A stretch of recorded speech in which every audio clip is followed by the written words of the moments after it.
Hello guys, আসসালামু আলাইকুম। It's me Rafa, welcome to my new blog. তো আজকে ছিল আমাদের নুডলস পিকনিক।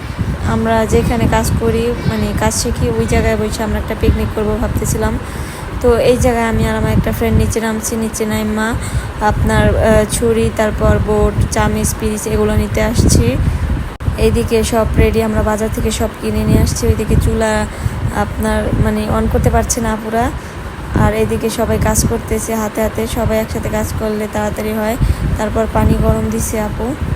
পানি গরম দেওয়ার পর আমি আর একটা ফ্রেন্ড যাচ্ছিলাম পেঁয়াজ, তারপর ধনে পাতা, মরিচ এগুলা ধোয়ার জন্য। কারণ তো তারপরে এগুলা ধোয়া শেষ করে এই জায়গায় একটা আপুকে দিছি পেঁয়াজ কাটার জন্য, মরিচ কাটার জন্য।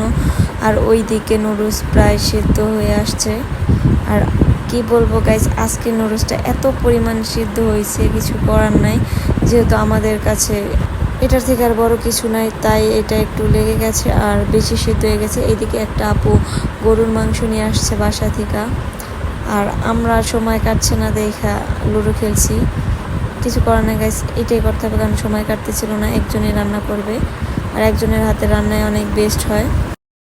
আপু এদিকে মাংসটা ভাজাভাজি করা শেষ প্রায়। তারপর এটার মধ্যে ডিম দিয়ে আপু আরও ভাজতেছিল। অনেক সুন্দর একটা কালার প্লাস ঘ্রাণ আসছিল খাবারটা থেকে।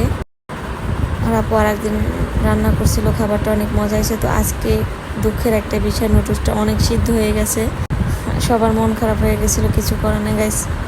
আজকের ভিডিওটা এই পর্যন্ত। সবাই ভালো থাকবেন, আল্লাহ হাফেজ। আবার নেক্সট ভিডিওতে দেখা হবে।